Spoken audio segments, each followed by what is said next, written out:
All of the videos that I've made on this channel have taught me in some way about the fundamental mistakes I've been making in my writing for years. It's how I've been turning rejection into learning and growth. I wanted to speak to another writer about her experience with learning rejection and growth. Grace Flahive. She's content community manager with visual arts publisher Thames and Hudson, where she uses social media to help promote their upcoming titles. So naturally, I wanted to ask her about some of the major themes of this channel, for example, how concept and genre can hook readers, and how hooks actually function in the submission process. But she's also a novelist writing literary fiction, and her experience in pursuing publication is going to sound so relatable and reassuring to everyone trying to break through. You'll see me nodding in recognition often during this interview. Her experience includes achieving a major milestone, getting an agent, after failing to do so with her previous work. So I started there by asking her what actually happened when she got an agent and how that led her to where she is now. Yeah, there's sort of this idea, you have it in your head, you're like, okay, I've got an agent now, here's where we are, it's like, everything's going to go, swimmingly, and, this, my $1 million book contract will be in the mail tomorrow, and, that's not how it works, and, I feel like writing is a process of learning patience, writing itself, and the career side of it is, it takes years and years and years, which is something that I've now come to appreciate, that, that's a good thing, that it goes slowly, because it gives you time to sort of learn and improve. But yeah, my book went out, I think about in October. This was right before the pandemic. So 2019. And yeah, so my agent and I worked together on a list of, really specific editors that we felt would be, really excited about the project, and that she had relationships with, and had sold books to before. And yeah, it was sort of, it was surreal to, like, that day where, she sent me the list of, this is everybody it's gone to. That felt so amazing. But yeah, it was a waiting game. It was sort of the ultimate anticlimax of, then you sit and you wait. And then it was really lovely. You'd get feedback come in, you'd get rejections, but the rejections would come with really, really useful feedback. And it was really encouraging to, know that my book was being read by some of the biggest editors in the world. And, even if it was a no, to come back and say, they'd have some piece of, feedback that was really, really helpful, or that had never occurred to me before. So that was really cool. But yeah, sort of, days passed, weeks passed. And then, we sort of got to a point, we regrouped sort of in the new year, where we'd had really positive feedback, but no sales, yet, no offers. And so, yeah, it was sort of a funny place to be in, but also a really good place, because we sort of, it was disappointing, obviously, but it got me to this really weird point that I'm still sort of at, where, we said, we'll park that for now. It doesn't mean it will never sell. But I was kind of now in a position to just look to the next project, which I think is also a theme of being a writer, is, it never ends, and that's beautiful. It's like, what do you want to write next? Which is sort of the phase I've been in since, for the last year and a half or so, which has been really daunting, really rewarding. I think until that point, for my whole life when I was writing, I wasn't really thinking anything of it. I was just writing because I loved it. And so that was definitely felt different, because I was now thinking of things in a bit more of a career mindset of, I now know the process. So yeah, that's been really, really cool. What kind of feedback did you actually get from some of those editors that you and your agent talked about, and how did that affect your decision-making process with what to do with the book? So my novel Current that went out, was kind of a lot going on in it. So it all took place on one day in the near future. And on one day, Beyonce dies, the Eiffel Tower falls over, and a baby shoe is found on the surface of Mars, which seemed crazy at the time. Then, of course, the pandemic happened, and that just sort of ruined that for me. But yeah, it all took place on one day, and it took place on a flight from London to New York, and it followed sort of 4 characters whose lives were impacted by those events. So it was really ambitious, and so the feedback that I got was, we love that you're trying to do a lot, but sort of, most of the feedback I got was, we really love the writing. This is obviously really different and unexpected. But we sort of wish that you had done less better. And I think that is kind of a theme of, I think lots of writers can understand that as well, is, and I'm sure you can as well, as when you have a new project, it's really tempting to just think, I've got 1,000 great ideas, let's put them all in one. And to bring it back to that theme of patience, I think when I was sitting down to be like, okay, what do I want to write next? A lot of what me and my agent had talked about was, if there's that much going on and there are that many characters, and it was sort of switching between their perspectives, the reader never gets a chance to spend enough time with any individual character to really care about them. So the immediate thing I've done differently is I've just focused on one protagonist. You know, there are obviously secondary characters that you care about as well, but really just trying to do less and to focus a bit more on it. So that was the main feedback that I took in. And yeah, thinking through all of that kind of then brought me to other lessons that I just kind of came across in working through next drafts of, I definitely know that I think every writer, whether they want to admit it, we all do know our strengths and we do know our weaknesses. And it's very easy to rely on things. So I really love writing voice, but voice is not, a substitute for plot. So I was, trying to be really hard on myself with this new draft of thinking, you can't just like the images, you really have to be thinking, what is this chapter doing for the story? What I found really interesting is how you talked about the story. Like you described, okay, these three kind of overarching events, and then how potentially they could impact people on this very, self-contained bottle, I guess you would call it.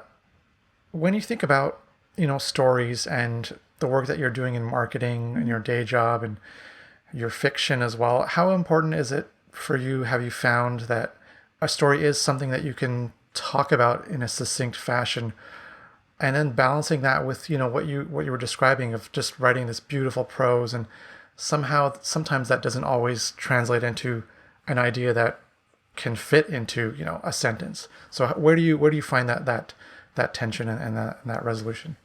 It is really tricky because it is, writing is a passion and writing is also a business. And it is always that kind of, it has to sit somewhere in the middle of, if you're being a writer and, you want to be published and you want to, make a career of it, it does have to be marketable. And, that's what I do every day in my job is pull out the hooks of books and make things marketable. But at the same time, you don't want to completely take the soul out of it. And, just sit down and think, okay, what's my hook and what am I going to write? You do want to be able to just have those pages that are just, you really enjoying something that is serving no purpose and doesn't have any, hook or anything. So yeah, I think it's really tricky. I think that, just me writing has really, finding my way into a story has taught me a lot about like my relationship to that of, writing any individual sentence. I think, especially in those periods of the pandemic when I was really overthinking things, I think I was really holding myself to, this kind of standard of, every single sentence needs to be, written in this sort of voice, and then actually then writing that out and realizing I had just completely compromised plot for voice because it was just unreadable because it was really wordy. Whereas, I think I at other times went way too far down the other side of, just writing something so plainly that it had no personality in it. So yeah, if you want to make a career of it, you've got to think of how you would, what your elevator pitch would be. But I think if you do that too soon, it could really sort of, paralyze your writing, that you would sort of overthink it. And I think the only thing I have figured out, because I don't know what the answer is, but the only thing I have figured out is that as soon as I came up with that concept of sort of what those general 3 things would be, and then what sort of came naturally out of that, I was really excited about it. And I think that's the core of it, whichever way it sits, if it's something that's really, dense and literary, or if it's something that's really commercial and really hooky, what matters is that it's really exciting and that you're excited about it, because I think that's contagious in the writing and when you're, pitching it to agents or to editors or to friends or people at parties, I think as long as you are writing something that you're really excited about, then the rest will come. So how do you go from writing something that is really meaningful and emotional and kind of subtle like that, and finding, this is what's going to grab a reader. This is how I'm going to talk about it. This is how potentially some other marketing person in a different publishing company is going to talk about my book. So much of literary fiction is about feelings and internal experiences and, the human condition and everything. It's not easily made into a hook. And, my novel Current was about feelings and people having, experiences. But I think maybe I was, maybe whether I realized it or not, I think I was kind of trying to counter that and make it, give it a hook in the sense of, this is the structure. Those every scene of the book wasn't about one of those three things, but it was always sort of impacting it. But it was kind of me setting up that hook for myself, and then, then digging into it, digging down into the layers of, the actual content of the book was very literary and just exploring those people's experiences. I think maybe I was sort of relying on that too much, of sort of going, too far the other way of thinking of the elevator pitch and then using that kind of as a crutch and then working backwards. But yeah, I think it's interesting when you talk to friends about, books you're reading, if it's literary fiction. I think it's interesting to see how people describe books, even when they're sort of not thinking about how they're describing it. Because, maybe literary fiction doesn't need that hook in the same way. It's just, oh, this book made me cry, or this book, really, made me feel this way. So it's almost more, not that commercial fiction doesn't do that, but it's just, it's harder to say, oh, this is what happens, and more so, I feel like literary fiction is often a framework of an experience that a person is going through. So you'd say, this is a book about somebody's just had a baby, I think it's really difficult, but it is that same spectrum of how commercial do you want to go in terms of the way you're framing it, and how much are you just going to let it be, what it is, and hope people come to it, I guess. And was there a conversation with your agent, or maybe just internally in your own kind of creative monologue? I'm going to not revise that book any longer and send it out again. I'm actually going to instead work on a new project and take everything that I've learned and pour it into something new. Because I think, especially for myself, at a certain point, we get married to what we've written, and we think, well, if it's just one revision away from getting over the hurdle, right? And is that maybe just a trap or a delusion, or is there some value to sticking with it, or is there something to be said of, okay, I'm gonna make a fresh start? All of those learnings, ironically, it was kind of like all of that, going through that process taught me so much about my writing, but I hadn't yet had time to apply that to a new project. So it was kind of this pathway of, do we go deeper into this particular, let's have a fifth draft or whatever, and just try to, use all of those tweak things and everything. And it kind of got to a point where it was, it's a really difficult decision. That book is unpublished. I'm so proud of it. I think it's the best thing I've written so far that's complete. But it's not published, and that's a really difficult thing to admit and to say, we're just going to park this. But the first page of my, new draft of something that's not yet finished is better than that, because I'm using all of those learnings on it. It's really difficult. We did also have a conversation about, we had sent it out to all of the, our top choices of editors, publishers who we wanted to take it. And we did have a conversation of, should we cast the net wide, or should we sort of send it to people who we think maybe it's not perfect for, but, it's not, and we had, we decided, no, we want to, in terms of my career, we want to sort of start it in the right place and start it at somewhere where it's like really a good match. So that was difficult. I think that's always, to get back to, I think every writer knows that sort of haunting thing of having, you've spent years on this and then it's seen by nobody. And it's writing is this really, and any creative endeavor is this really weird thing, because in other professions, there are these visual markers, or sort of societal markers of, if you are studying to become a doctor, there's a path for that. And then you finish medical school, and then you eventually, there's a path, and there's a day where, you are a doctor. Whereas with writing, you can put years and years and years of effort into it, or, musicians or artists.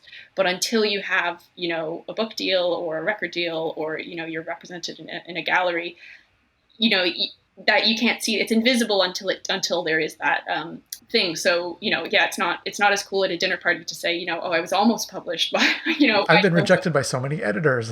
Exactly. Well, that was, and sort of on my, you might have seen on my Instagram, that was, I said my greatest writing rejection, and being rejected by some big agents as well before that too. And, it's like, it's this weird sort of negative space of, I know how close I got to, to being published by some of the biggest publishers in the world. And but it's invisible, to except to my friends and to, my Instagram followers. And I think it's just a lot of reframing that and having a positive attitude about it of, how cool is that, my writing was read by those people, and that, when I have a project that's ready again, it can go out to those same people, and, they can evaluate that next project. But yeah, it's a difficult one. It's a lot of, you know that it's going to be hard work, and you know that the work might come to nothing. But it's coming back to, if you were writing, just to sell books, you would lose your mind, because it's, that's not what any of us do it for purely. And I'm going to write for the rest of my life anyways. So if I get published, that's awesome. And if not, then, I'll keep going anyways. So. I'd love for you to talk about what you're writing now. After we've explored all these different learnings that you've experienced. So, what is your story that you're working on? Yeah, absolutely. So, it's very early days, but I'm calling it. I have, despite everything I have said, I have a bit of an elevator pitch already. So, I'm calling it sort of Climate Change: The Notebook. So, it's sort of a love story that's set across 50 years. It takes place in the 2070s, and it follows Hannah, who is this sort of larger-than-life hotel owner, and she owns a hotel in Florida, which, as you can imagine, in the 2070s is a bit of an unusual place, climate-wise.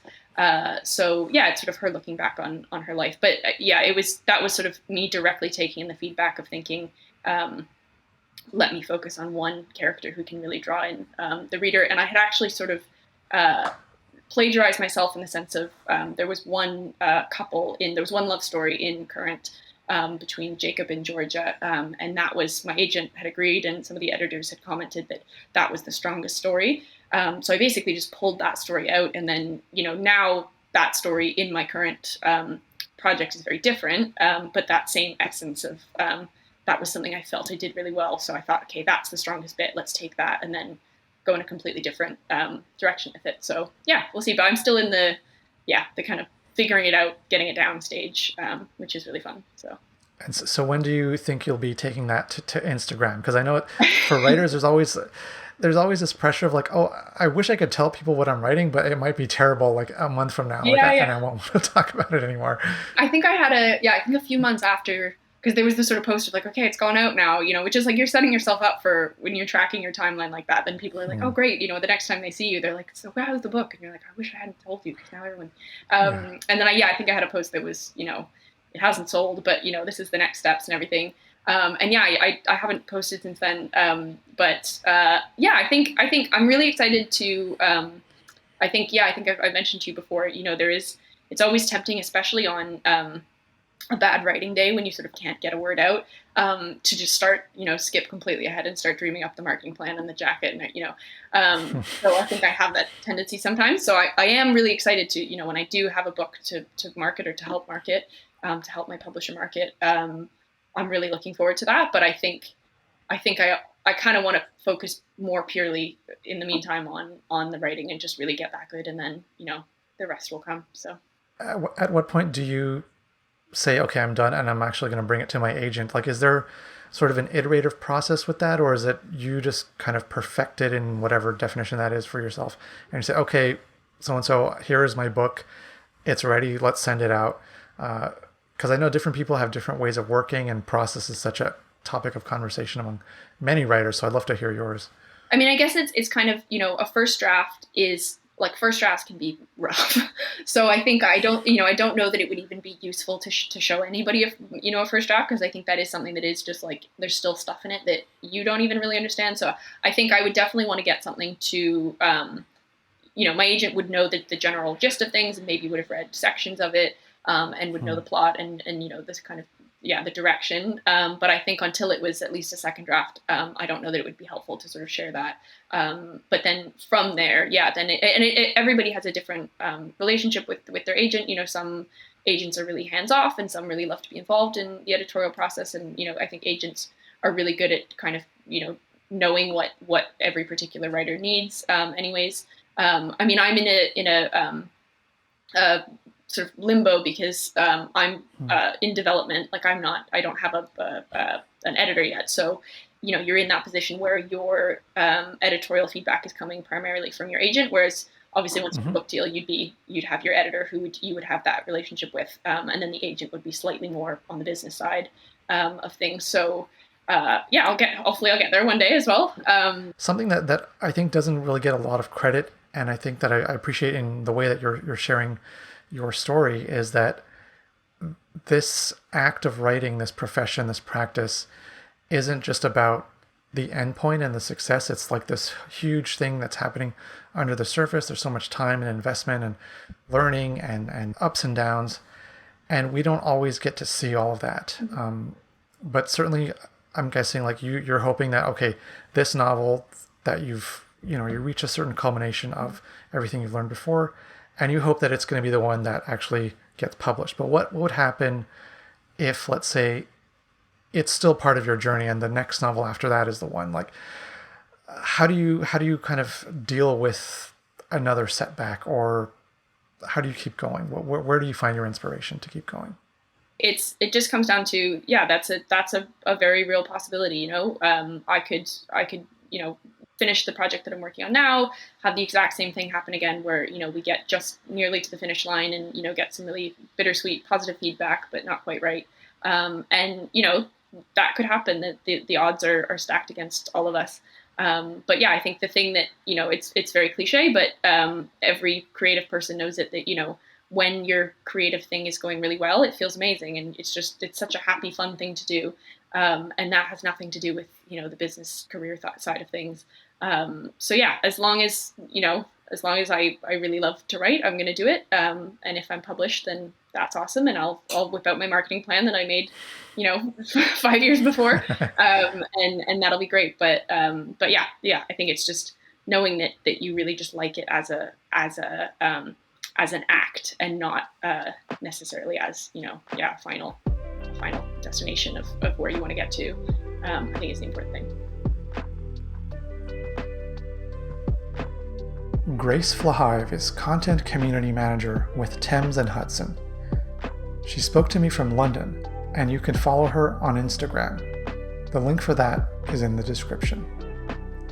I'd love to know what resonated with you from this interview. How have you grown from rejection? Leave a comment below, and be sure to like and subscribe to be notified of my future videos. And you can support the growth of this channel on Ko-fi.